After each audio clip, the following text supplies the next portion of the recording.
Welcome to a highly informal yet highly informational video with Jonathan C.R. Davies, creator of the Unity Bubble and the Unity Bubble program. I hope you find this as interesting and, in fact, fascinating as I have. Thanks for watching. I think this is probably a valid question for most people who are contemplating the bubble, or who are interested in it, or who are in fact in this human experience and would like to find some meaning in it. And a large aspect of the human experience is pain. And why do we choose to suffer pain? And what is it about the bubble in our path within it that will bring us through that? And what will we experience on the other side? Well, we've all grown up knowing pain. It's one of our first experiences when we come down the birth canal. That's where it starts. Tightly compressed and programmed like a hard drive when we come in to accept all aspects of the human family that we've been born into. And that human family is engaged in a culture and a society, and that's what you come into. You're born into that resonance. So you know suffering from the very beginning. You come in born to a mother who is suffering as she brings you into the world. That's also programmed. So you're programmed that this is what you get, and possibly there isn't anything better. And the strange thing about humankind, all of us, is we like what we know,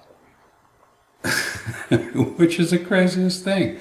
And offered a better alternative, we go back to what we know, which is suffering. So a person's determination of self-value is all around that. It's not good to outlive, or not to outlive, but to outdo your parents is an automatic patricide-matricide situation. So we're programmed, and in the DNA, we're programmed to accept what we know. And as people would say, better the devil you do know than the one you don't, because we're also expecting that even if it's better, it may not be the better that we hope for. And in the experiences and the experiments in life, we often find that no, it's not better, it's more of the same. So why do you go where you're just going to get more of the same? It doesn't make sense. So we go back to what we know. That's where we're comfortable. In abuse, in situations of abuse and where people are abused or do abuse, that's a cycle, that's a pattern, that's what we get used to. So boys and girls who are trained in one way are trained very well. And they're trained to maintain a position. And we're trained to maintain that suffering is a part of life. In fact, all of the idioms of life all point back to suffering. You only learn by suffering. Well, if that's what you believe, and your belief system is your operating system, then you get more of the same. It's that simple. And we have an innate fear of letting go of that pain and suffering. Well, because we associate ourselves as pain and suffering, that our life is full of pain and suffering. And so why should we expect anything different? This is what we've always known here in the human experience. Indeed, all of the great literature is about suffering. All of country and Western music is about suffering. Occasionally, there'll be a composer who brings brightness to things. But, oh, that's just something else. It's nice for them, but not for me. Great for everyone else, but oh, not for me. You see, so we're self-regulating. We learn very well, and then we control ourselves, and we tend to stay with what we know. So what is the truth about suffering? Suffering it's had its time, it's had its purpose, but it's time for it to be over. But that's an individual choice, because the nature of the universe is primally the ability to choose for oneself. But we're trained out of choosing. In fact, most of us have even lost the ability to choose. And we're going to choose through a narrower spectrum of experience. And if that seems to be suffering for us, which for the great proportion of humankind it is still, then, well, what's the matter? Everybody else does it. And if I don't, well, then I'm going to be an outsider. I might actually enjoy myself. Oh, God forbid I should enjoy myself. Well, I might actually become myself. oh my God, what would that be like? So there's fear, there's programming, there's the educational system, there are the taboos of the society you live in, which are different everywhere, incidentally. And so you choose what you know. And you've learned to live with this. And you've been trained, and you're now self-training. And you believe you shouldn't have better. So what would be the precursor to choosing to end suffering? How would that occur in a human being? Well, I like to say that people come to the point of making different choices when they find themselves sitting in the bottom of a ditch with 3 inches of water in it, face down, on a dark and stormy night. And they say, oh, there must be something better than this. And then they come from that point. They come from the wall. They come from the bottom of the ditch, where death appears imminent. Worse, annihilation appears to be the possibility, because as we face death, we think that we may not exist afterwards. It's not programmed into us to believe that we live forever. This is not something that's taught generally. And even if it is taught, it's taught amongst a select few. So it's not general to the human condition that there is actually life after death, and that there was life before death, and that life itself is a continuum, and we just haven't hooked into it yet. So that's an aspect of it. And it's also conceivable that it's not just necessarily through the suffering and through sitting in that dark ditch. It could be even in the lapse of luxury and in the absence of anything else to gain. Well, let me tell you, I've been in all places. I've been with $5 in my pocket, and I've been in the other side of the room. However a person is possible to live, I've had the entire experience, and the experience is the same. As I think Pearl Bailey, and it's been ascribed to many people, I've been rich, and I've been poor, and rich is better. You know, that aspect is there. But in fact, who is in both experiences? You're eating a 5-star dinner on a luxury liner, or in first class in an aircraft, a 5-star hotel, or you're eating a po' boy in the heart of drowned Louisiana. Who's there? You are there in both places. And that never changes. Well, would you prefer to start associating with that one? Or would you like to get out of the experience of suffering? And because of the nature of the universe, and it's primally and fundamentally, and the first decision of this universe was that all sentient creatures, all beings who could think for themselves, recognized that I am, that I exist, that I live, in this moment, at least. It allows for the wideness of expression, and that's primal, so we can't change. That's the responsibility of every thinking individual, is to make their own decisions.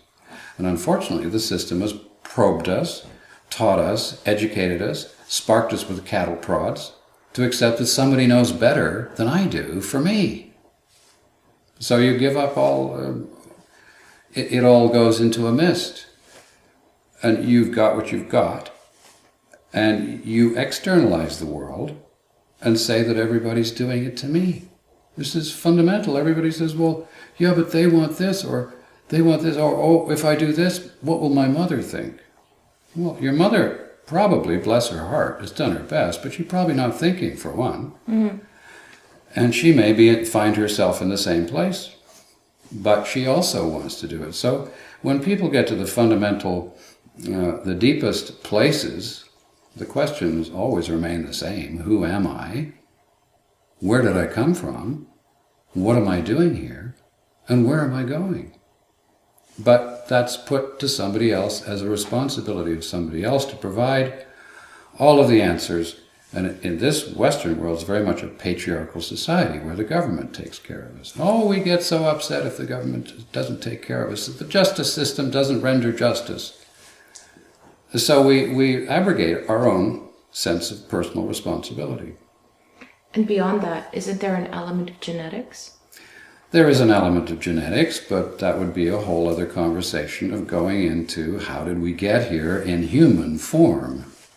If we assume that we lived before, and we also surmise that because we lived before, it's possible that we might live afterwards, then we would have to say that this is a stage, and we didn't build this body.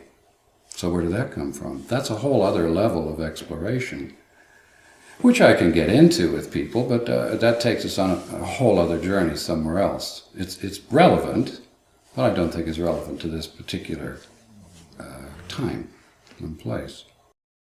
The fundamental feeling tone that drives us at the end of the day to make that decision. And with me personally, it was my entire being. I had been searching for this for so long. And once I came into the field of that possibility, it was just this yes from the deepest aspects of my being. And it was probably a response to the fact that I was tired of the suffering. Mm-hmm. I was tired of the searching for the truth.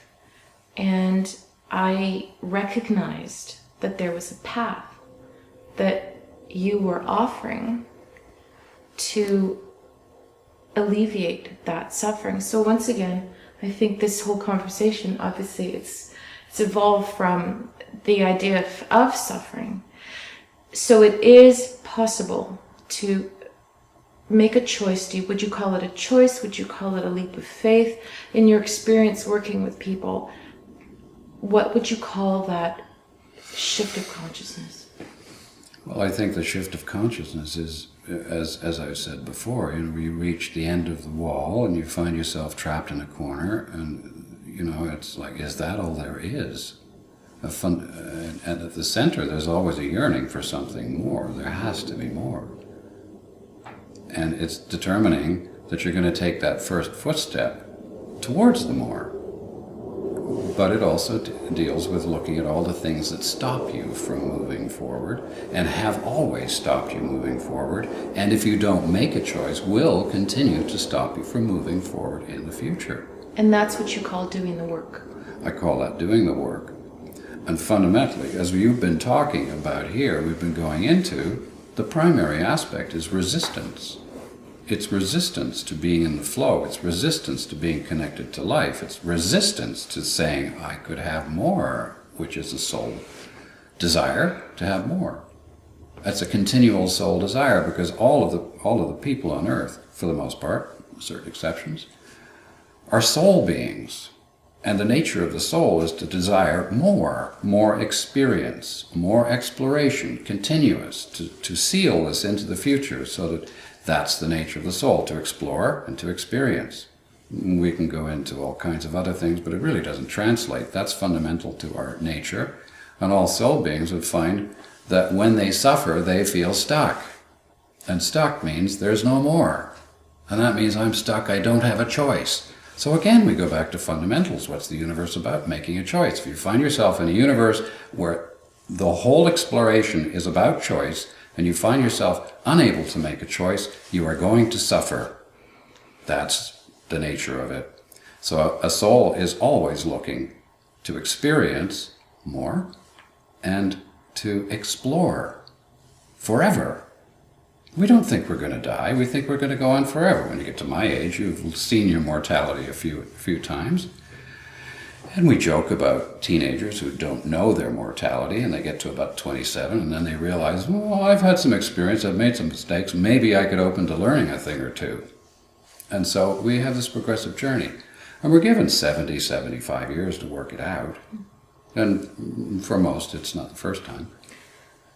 Can we talk a little bit about the actual process of the soul? You touched on that. And I found that in my particular journey to be of complete fascination to me, because we are not taught to understand, or we are led to believe that our soul fully inhabits our body.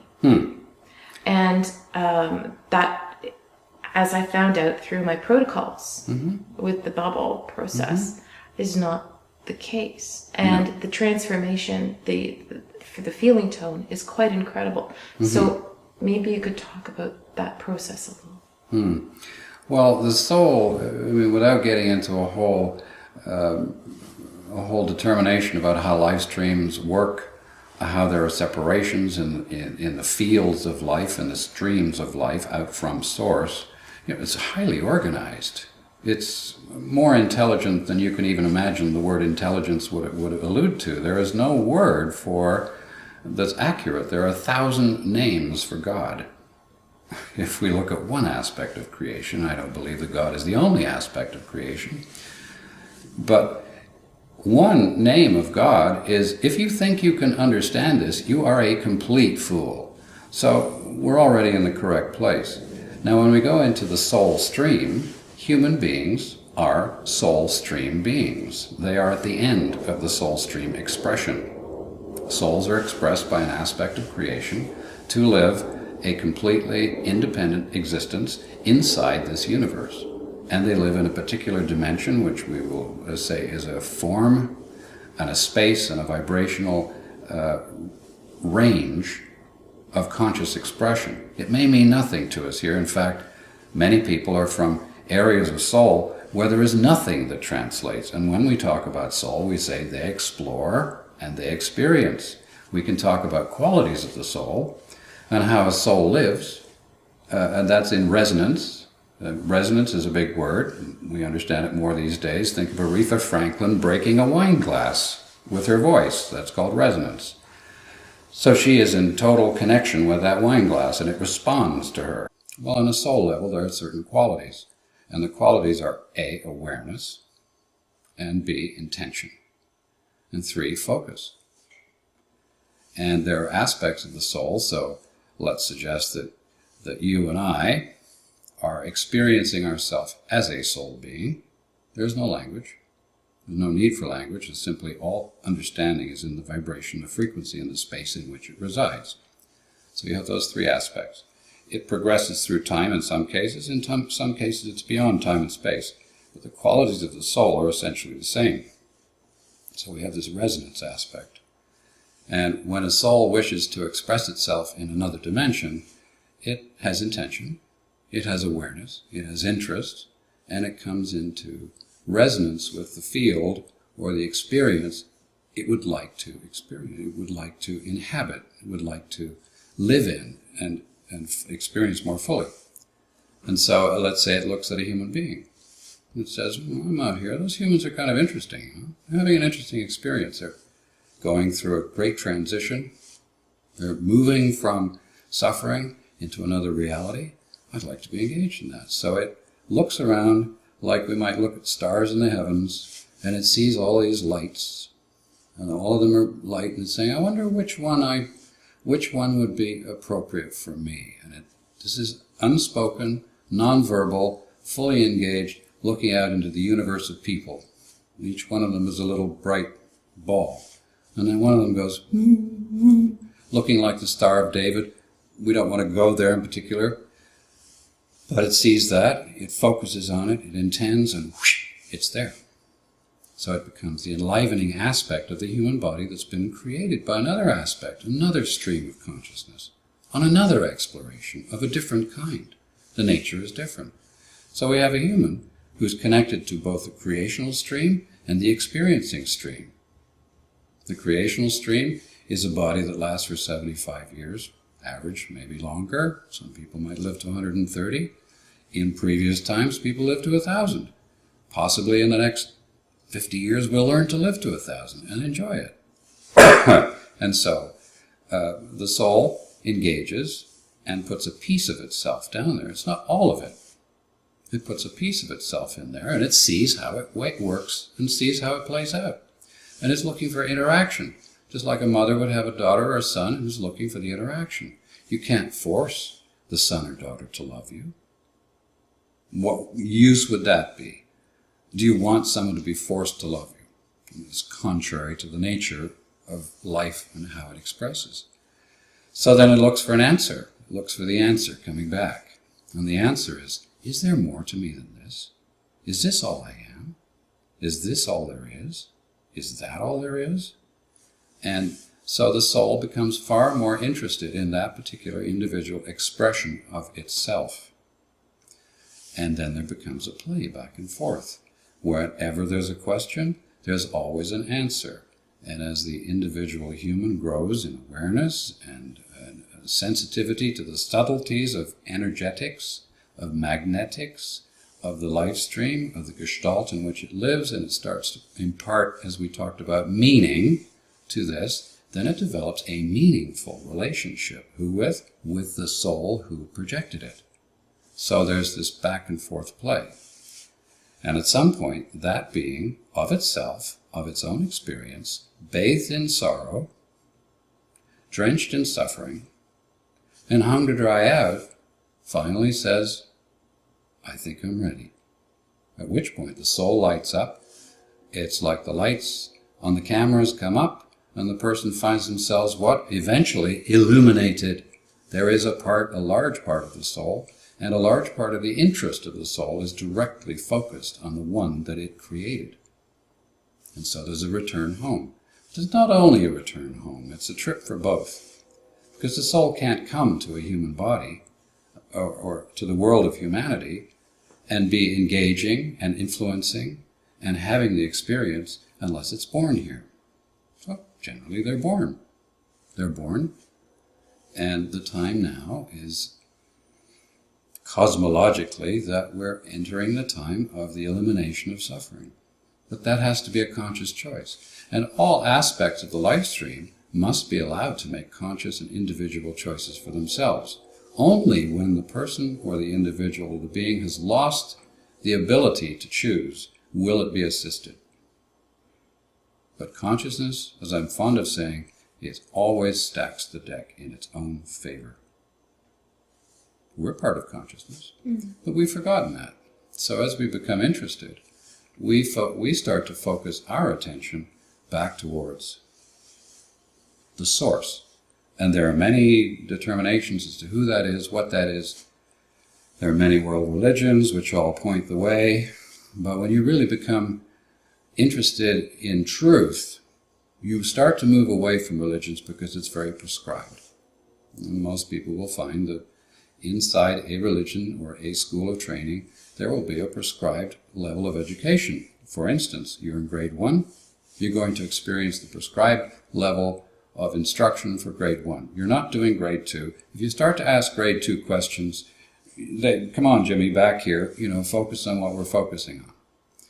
So this is a gradual determination of the final end aspect, which is the human. To start turning the focus back to source, back to what is my source, and then engage in that entire journey. So how much truth would you give to the expression when the student is ready, the master appears? That's connected to universal truth. There is no way that you can sell truth. Truth cannot be stuffed down your throat. It will never be accepted, even under the gentlest of circumstances, until the recipient is ready. You can't force a baby to toilet train before the baby's ready to. And so there's the play back and forth. How much is my child? You might consider the soul looking at us as its child, its direct lineage. How much is this one ready for? Of course, it understands like the ultimate parent would understand, and it cares as the ultimate parent cares. So it's all this play out in this universe experience, the play out of free will. And free will allows for you can choose suffering or you can choose something much better. But if all you've ever been experienced or shown is suffering, you're going to lack, you're going to experience betrayal, you're going to experience abandonment, and you're going to experience a lack of trust, which is permeated like yeast through a loaf of bread. It's just there. And it's not to be questioned because you don't even know to begin to question it. So these are some of the aspects that one deals with. And if you want to move past them, you have to look at all of these aspects and say, well, why is that? Why do I have this reaction every time someone raises their hand? I have a freaked reaction. Well, why does that happen? When's the last time it happened? When was the time before? Who was the first one that caused you to feel that way? Were you badly beaten as a child, as so many of us are? So in life, we're going to be abused in one of 5 ways. We're going to be abused spiritually, told we're not who we think we are, or perceive or feel that we are. We're going to be abused violently physically. We're going to be abused emotionally, intellectually, and I forget what the other one is. Maybe sexually. Sexually, yeah, of course, because so many are. So that's what we know. And we tend to go back to what it is we know, because it's comfortable. I'd like to talk a little bit about the expression and words and the language and the energy behind it, because it's curious as you speak. I sense through my own journey that the suffering got to be so profound and so unbearable that it was beyond words at a certain point. And once I made the choice and the opportunity arose in my life to make that choice, having come through to the polar opposite side, to the fullness of self, once again, there are no words. No. Well, and we find it difficult. And I believe there are others who have done this program and who find it very difficult to express what it is they're experiencing. And maybe you could talk a little bit about that, because you've had so many years of seeing this transformation in people. I'm just one of the many. Well, primarily I saw it first in myself. I engaged in it myself many, many years ago. I realized, well, I'm living a good life. I mean, I'm doing my best, and I'm surrounded by what the world would term righteous people. I don't care what background you come from, or what teaching, or who your master is, or if you have a master. Just life itself will teach you that there are certain aspects where you just, and I forget what I was about to say. So we'll go back to that. Ask me the question again. It does happen. Absolutely. I'm not sure if it was really a question. Oh, yes. So we get, no, sorry, carry on. Okay, I'm just trying to talk. I took the sort of the picture of the suffering being unbearable, where you can't, it's so unbearable that you can't express it. And once you go through the process and go to the other side, the experiences become more and more subtle, and again they become beyond words, which is why so many people who have gone through the bubble program, including myself, find it very difficult to express the profundity and the new way of being and seeing, because it is beyond words. So it's from one state of beyond words in the negative aspect through to another state which is again beyond words. So I'm curious, because you've seen many people go through this process, I'm curious as to how you would describe this, and what would be the reason for, or what's the fundamental underlying principle of that phenomenon? Well, I think early in our explorations of consciousness, and I have to say that I wasn't particularly interested in exploring consciousness itself, but I became interested in it through a period of time. I was more interested in, how can we change this? How can we reduce this? How can we, you might say, fix it, because I'm a guy, right?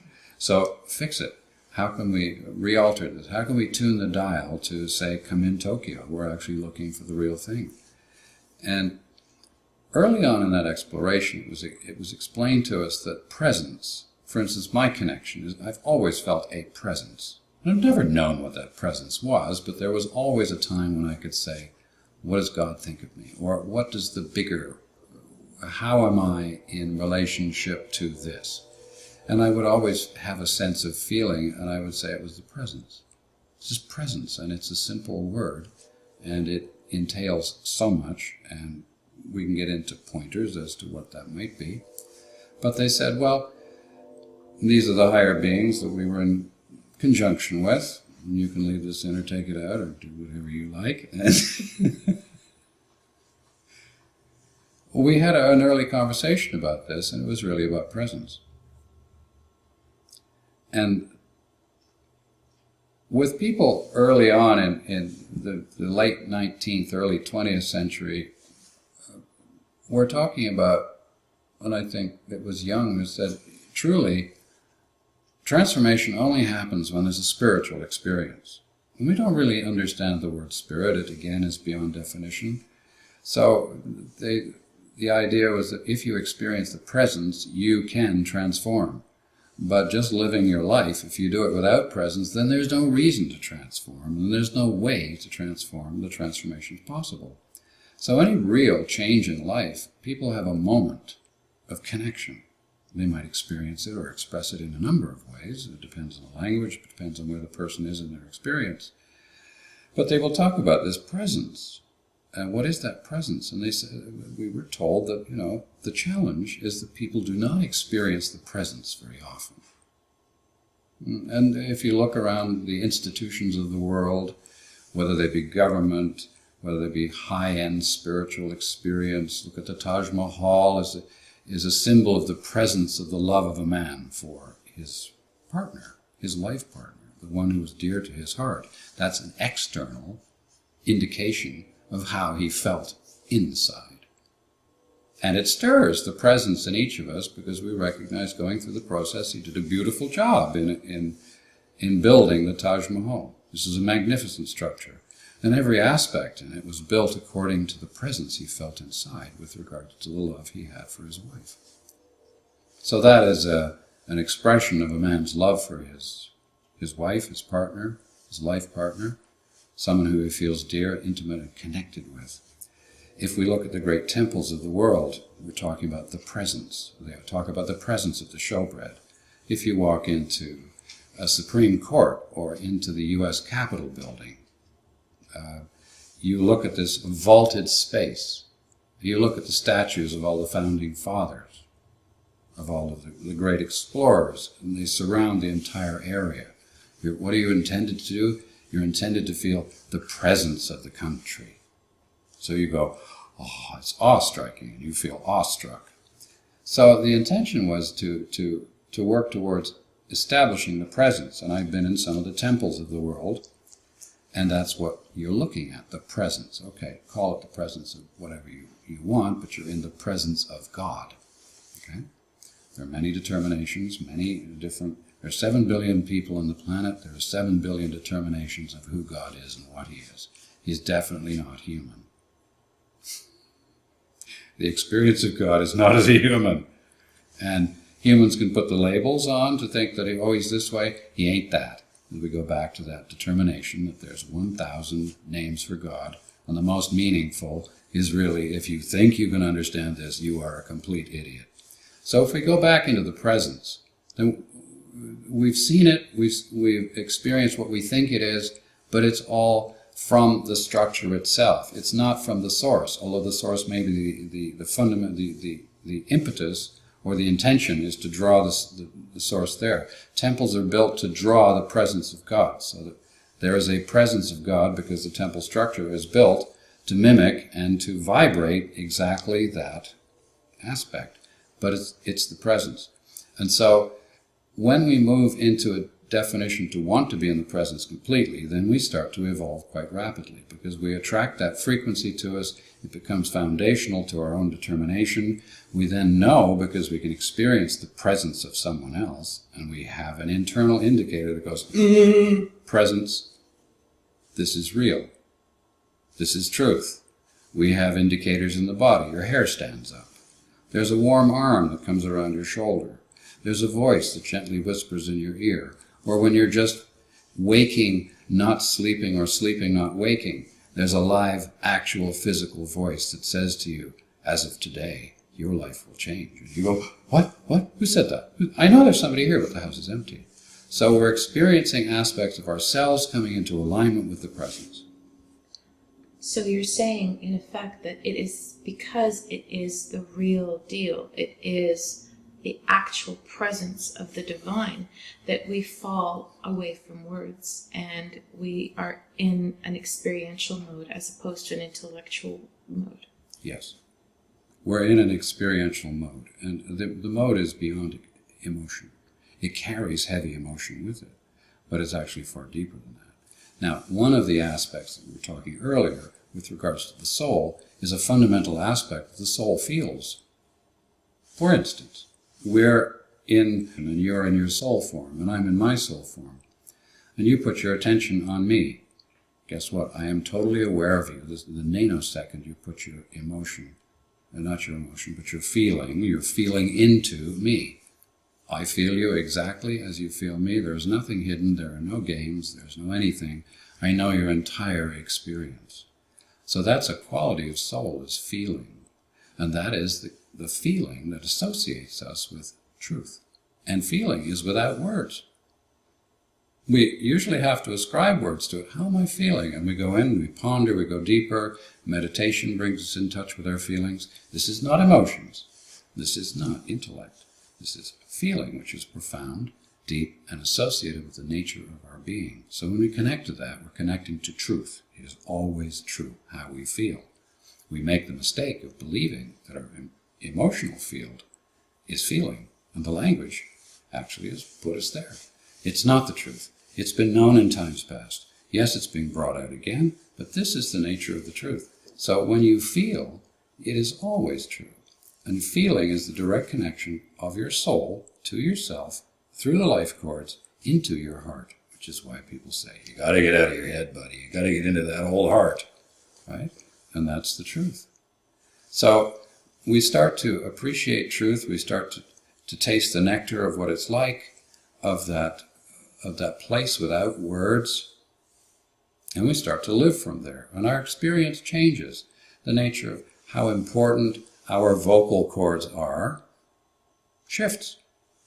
The relationship to being dipped in the experience that is built by the powerhouse of emotion, which is a human thing, then we start to see reality, and we start to lust after the things which are unspoken.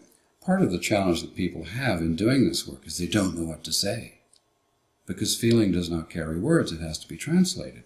And feeling is profound, feeling is possible anywhere in the world. It's a quality you had before you came here, it's a quality that you will have when you leave. It's an eternal quality, it's an aspect of soul, it's an aspect of all of creation. And we've been somehow fudged and cadoodled and shoehorned away from it, to believe that the phony is the real. But that won't only happen until we do the work. No, can't. Can't happen until you do the work. But again, we come back to the fundamental. What's the universe for? It's to make a choice. There is no, from the higher realms, I've never experienced any judgment, any discipline, or any punishment. You're perfect where you are. Now what would you like to do? Let's get this straight. I love you. Now let's get down to work. Okay? So we get some things out of the way. And they're really very simple, but they're self-replicating. And they build up in the emotional field until there's a feeling of, oh my God, this is insurmountable, I can't possibly get... But how did Alexander get through the Gordian knot? He picked up a sword and cut it. So we have that technology, we're able to do that. And the bubble is one of the ways of doing the work, and it is available. And yes. It is, if we can describe, because I'm always fascinated by the stages of the protocols. Sure. And perhaps you could we have about 20 minutes left on this sure. tape. Perhaps you could talk about how those protocols evolved and how each one of them perhaps, if it in fact does build upon one another. And in my particular experience, I've found that each one made the previous more profound and more settled into my being, to the point where with anti-angst was the most profound experience for me. So, and I know the bubble didn't occur with all of those aspects in the beginning, but they evolved. So maybe you could tell us a little bit more about that. When we started the bubble, we had done a lot of work over a great number of years. And a lot of people come to me and say, well, I've done that, I've done that work. And we actually perceived that there wasn't really much else to do. We weren't going to learn a lot. You know, this is good, we'll do this for other people. And of course, we went through the entire process ourselves, twice before it was it was expanded to a greater public. We experienced changes that became less definable. But something just happened. I don't know what that was, but man, that was profound. I don't even have the words for it. So we worked through that, and then we lived in that, believing that was the ultimate, because at the time, for us and those we knew, it was the ultimate experience, to have a bubble. And it is wonderful, it is marvelous, it is a creation, it's a co-creation between a human, me, and the heavens, who instructed. I'm just like the point. And I said, yes, I'll do this. And this is what I like. So I set the intention and I agreed to be open for the process. And we were directed and instructed what to do, when to do, how to do it, and what to remove, what to put in, and then watched for a number of days at a time, in fact 6 months total, waking and sleeping. And we thought we had the ultimate, and we did. And then we lived in it. Well, each period of time has its evolutionary allotment. Okay, you've done enough, you can't do any more today. You've done 25 things, you've got them all accomplished, but tomorrow is another day. So you get what it is you're looking for, which was the bubble, which expanded and went throughout the world. And we lived in it. We said, but there's something else here. This is really grand. I mean, this is really terrific. We're so different. Everything is completely changed for us. Our perceptions, our outlooks, completely changed. And we said, well, there's something else. Well, when we first started to work with the bubble, nobody actually believed that humans were, as we were talking about before, so resistant to change. Now, that's not a function or a function of inability. It's a function of stuckedness, because you haven't been allowed to make decisions your whole life that would ever express the real you without being slapped. So we learn by, stroking and slapping. This is mostly how it's done. Not just here, everywhere. So we're well-trained, we're good people, we're well-trained, we're well-meaning, and we recognize that we become resistant. And that's what we found, and we have said that's the superglue that holds people where they are. It's been bred into us by the culture, in the DNA, through many generations of living human beings who've had similar experiences to ourselves, in a broad range of experience that's actually in my body. This is my DNA. This has recorded all experiences of my lineage back to the beginning. Okay, so those are automatically in there. And we said, well, resistance is it. That's why people don't do it. But why do we resist? And we recognized the bubble we had never put on automatic. The bubble was a free choice vehicle. It would assist you, and it could be a great help, and indeed was, and is, and will continue to be a great help.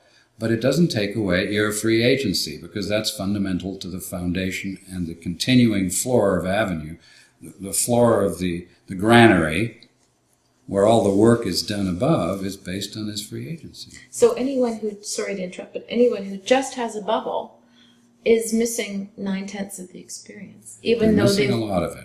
They've made the first choice, and Yes. they've accepted, and Yes. they're open and willing to the bubble, but they Yes. are missing 9/10 of the experience. They're missing a lot of the experience. They're missing a deepening of the connection.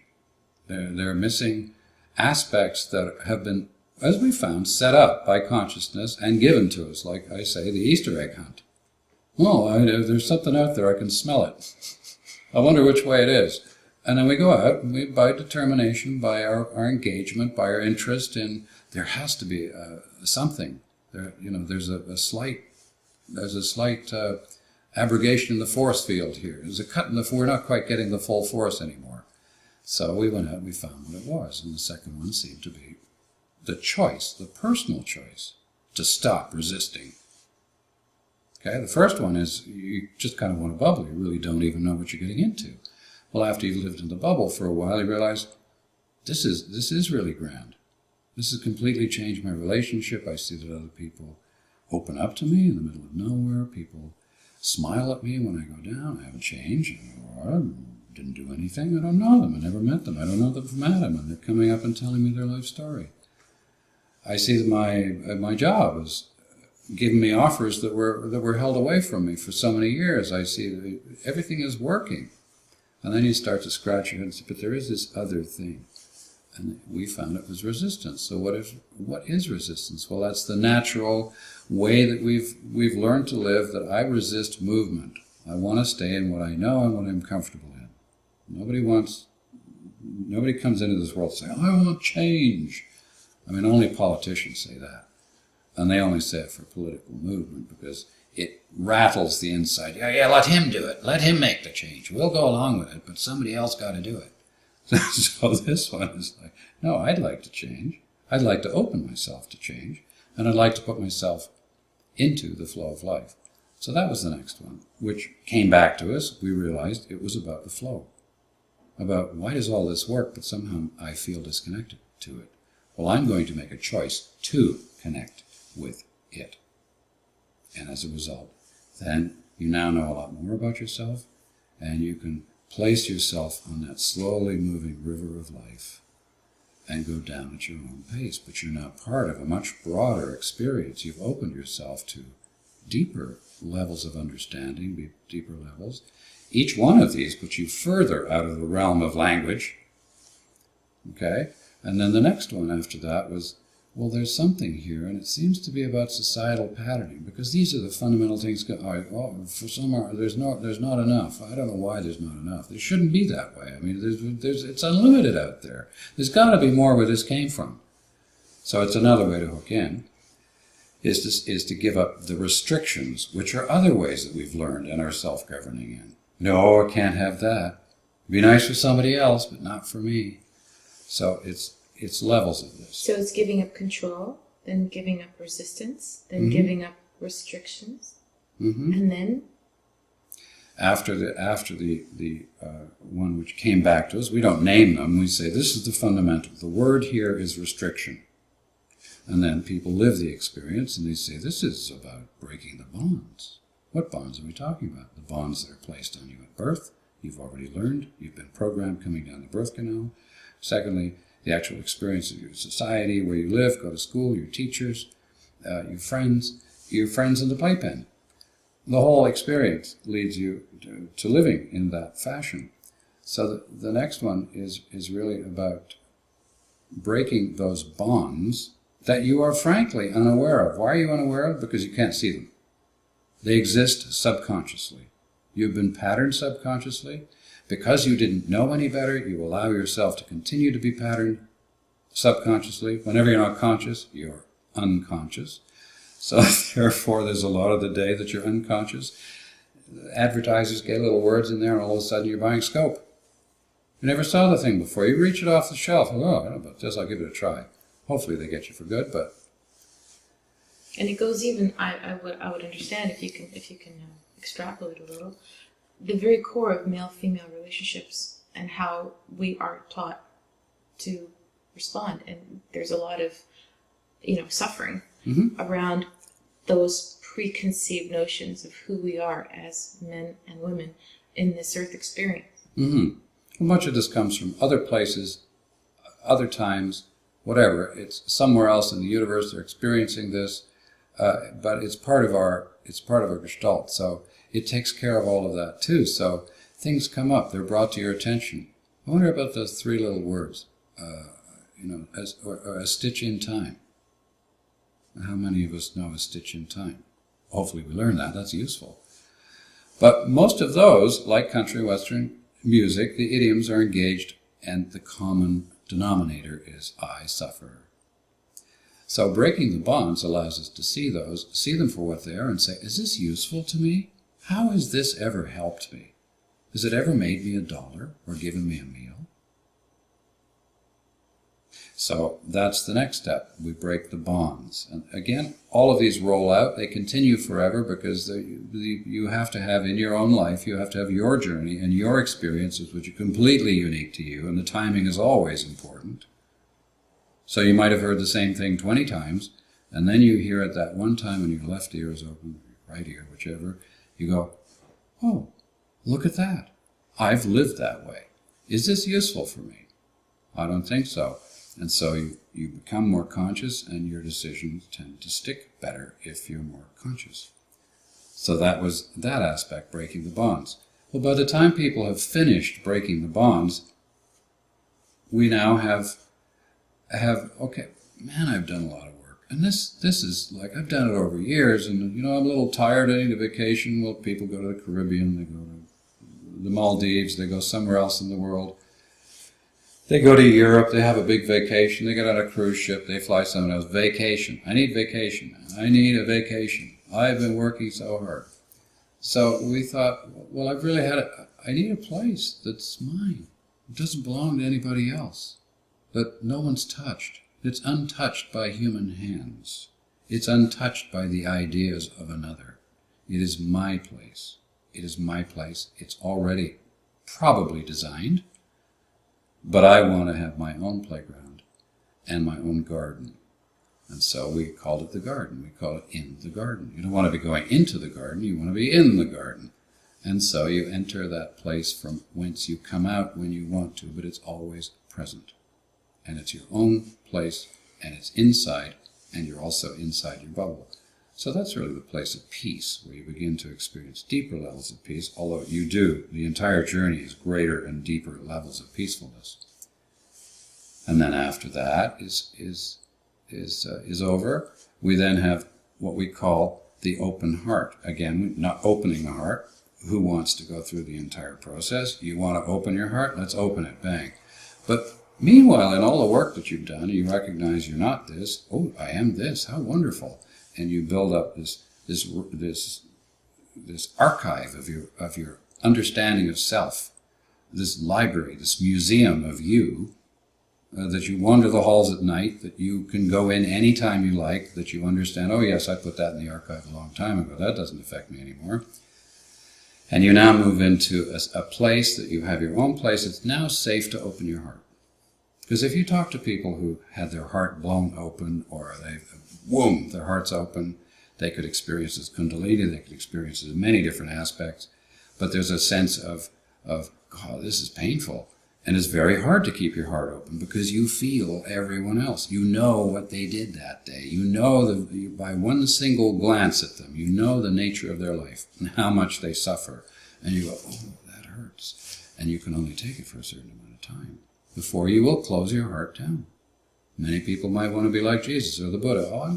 And in an instant, their fingers they're there. Well, now it comes with all kinds of responsibility because you have to act according to your knowledge. And it causes pain. And you perceive that which is not your own as being your own. So now you are in a safe place to open your heart so that you too can begin to receive what is actually there. And I'm not talking about emotional, romantic love. I'm talking about the actual force of love, which is itself interconnected with creation itself. It's why the worlds are made. It's why you're here. It's why you created in the first place. It's why the one who created you was created. This is the force of creation itself. It's an active force. It is always active. Now you open up.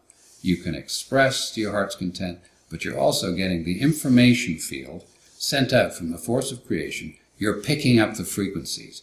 You're reading the HI. You're reading the high frequency, the HF signals. And you get them, and they're useful to you, and you can now start living that way, and not creating from the one who you thought you were. You're now connected, and share the presence of the one who you truly are. So that brings you more into the presence. Well, when you're in that, you felt, yeah, everything's really changed. I'm really connected. Now you come under the thing, what is free agency? So what? Let's go back to that platform again. Exactly who is choosing here? How come I'm supposed to be able to do these things, but it doesn't show up? So that's connecting you to what we term angst, which is apparently incurable. You could be well connected with Weltschmerz, sadness and sorrow from the world. In the scriptures, it would say, Jesus sitting in Gethsemane on the day before his transfiguration, here, if you believe in that, said, "O Jerusalem, Jerusalem, how many times I would have gathered ye as a mother chick beneath her wings, and ye would not." So it's general sadness for others. That being was not unhappy at that time for himself. He was unhappy for others. So it much more connects you to that sense of, well, who does choose here? And so you recognize that you come to the point of recognizing that now that you're experiencing the presence of self, and because you're experiencing, you are now a manifestation and representative on earth in a physical form of that presence that everyone's looking for and has been yearning for and doesn't know how to get at, that you made this choice. And when you recognize you made this choice, you can't point your finger at anybody. Not God, not your parents, not your teachers, not your bosses. You know you made that choice, and you become content. And that's the nature of the angst. That is curable. From our perspective, that's completely curable. And many people feel that angst is the icing on the cake. And in fact, for us, we don't feel there's anywhere else to go with these protocols. That's it.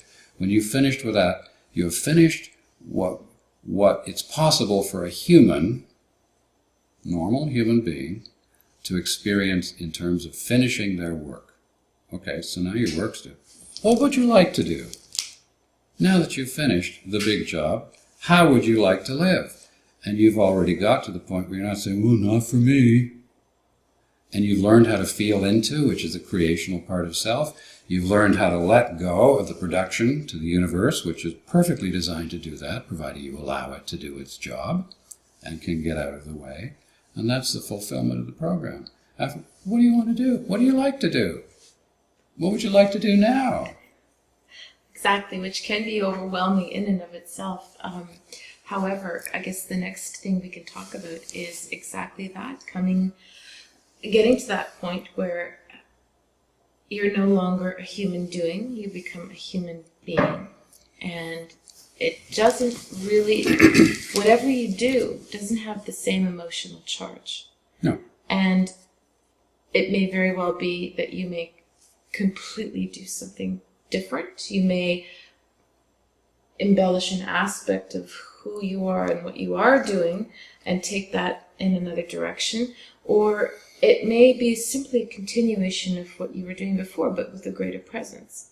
And then I guess the next level, once we realize that we've gone through all the possible human protocols, or the human aspects, we get to the point of coming into service. And that is the end of the tape, really.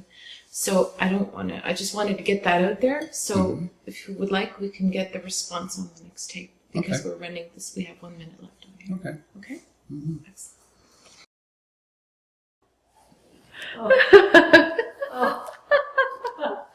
I'll just leave him there. Yeah, why not?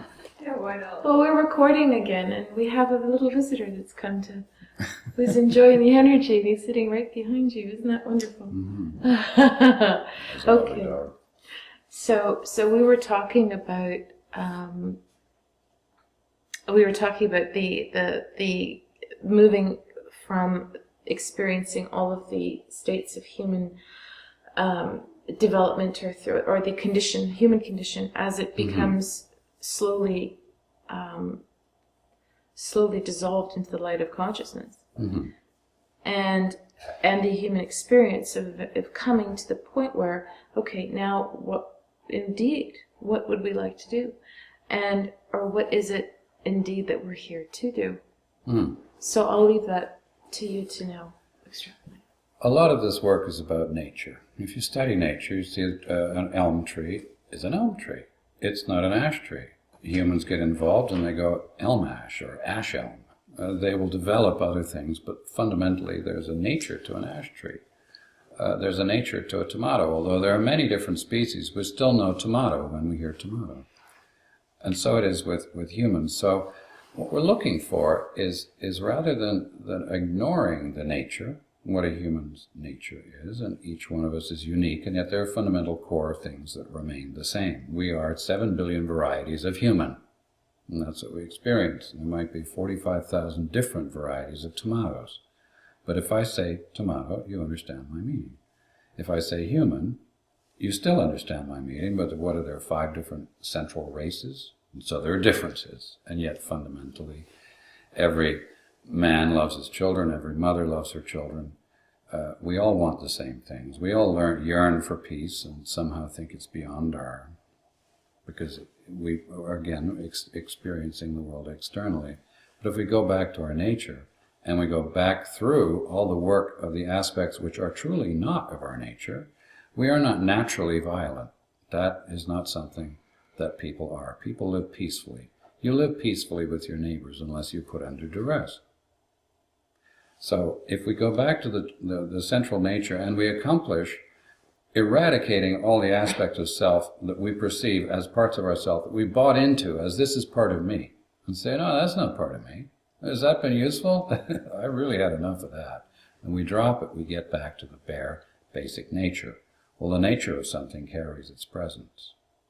So we come to the point where we are experiencing ourself as self, and nothing other than self. If we experience ourself as self connected to this universe flow of living, organic, pulsing energy, and we come into alignment with that, I'm not talking sin or being a goody-goody two-shoes, just simply coming into alignment with the nature of creation, then everything works for itself. And what we learned early on is that consciousness, as I'm fond of saying, consciousness always stacks the deck in its own favor. Well, why would it go against its own nature? And we are part of that nature. We are specifically designed. You don't question that a dog is a dog. There are 5,000 different breeds. A dog is a dog. They may express differently, but fundamentally a dog has a certain nature which can be differentiated quite easily from that of a cat. I mean, they're not similar in any way. And part of that nature is loving to be in the energy of this kind of conversation. He's experiencing his dogginess. Exactly. Perfect. So when we get back to our own perfect nature, and we express and are the presence of that nature here, we are connected continually with consciousness, which always stacks the deck in its own favor. Its own favor is its own nature, as it expressed in varieties throughout creation. Consciousness loves everything. We come into that field of love. We become connected to it. And when we do that, doesn't matter what we do, if we're following the pulses, the pulses that come up that we all know about. Some of us follow them and some of us don't, and the ones that don't are usually ones that go deeply out of alignment and then they're unhappy. We follow those pulses, we come back into that.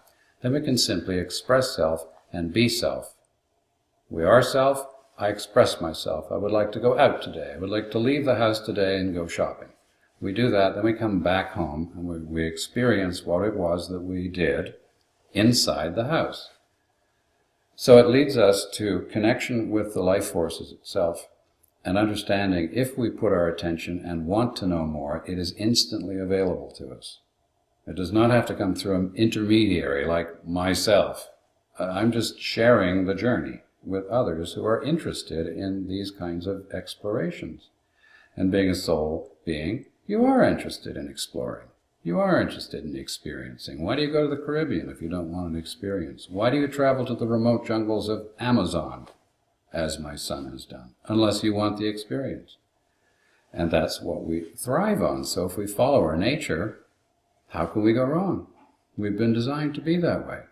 And so much as life has taught us that, no, you're not that. No, you're not that. Well, actually, you are that.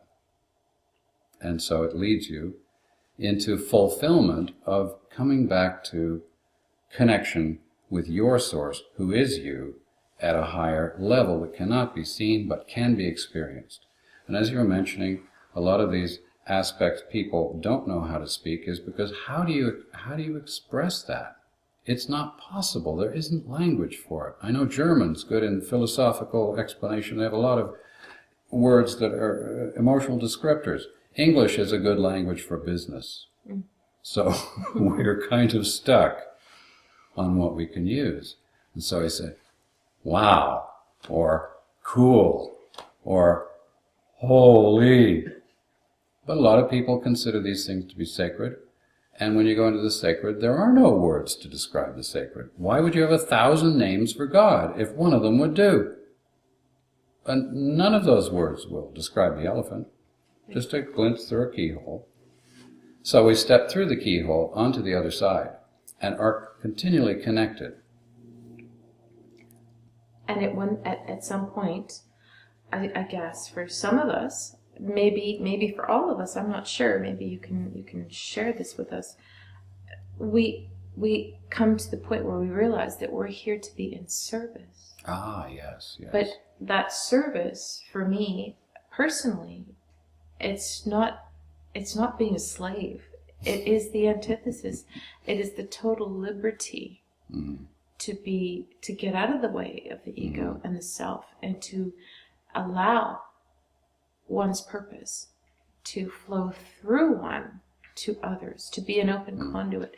And if that's in fact true, then how does that happen? How is that so? Well, service is an aspect of self. What does self do? You can be, in which case you're simply being. It requires nothing. You're exploring your own nature. You're being in your own nature. It doesn't require you to do anything other than breathe. A lot of people do that worldwide, and indeed it's growing in popularity because people find it profoundly changes their lives, even if they meditate for 10 minutes a day and they've never meditated for themselves or taken it seriously. And, well, I don't know what it is about the meditation, but I feel better. And it's used for maintaining health or maintaining natural frequencies, getting you again in touch with Source, the source of self. And to go out and express is truly service, because you're simply being, you're doing who you are. And if you are connected to everything in the universe and you're doing who you are, it has to be in alignment with the universe. So you're doing what you decided to do as an independent, connected or interdependent, connected being, connected with all of this. You can't put a foot sideways. So everything, regardless whether it appears to be your demise or you're moving forward, is part of a much larger picture. Everyone here wants to be connected to something larger than themselves.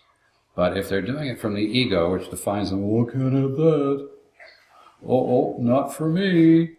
Oh, if I step out of line, I'm going to kill my parents. You know, my uncle told me I was this. My aunt played with me in inappropriate ways.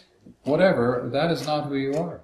Once you get over that and see it, and not shove it down some dark sewer somewhere and assign it to that, you are the entire experience. Who you are is a result of all of those experiences. Here you are, you've finished your work, now you enter service because there isn't anything else to do. And so you enter a joyful service. You are sharing self with others, continually. So, well, how would a society like that be? Believe it or not, there are people who would like to be a garbage man.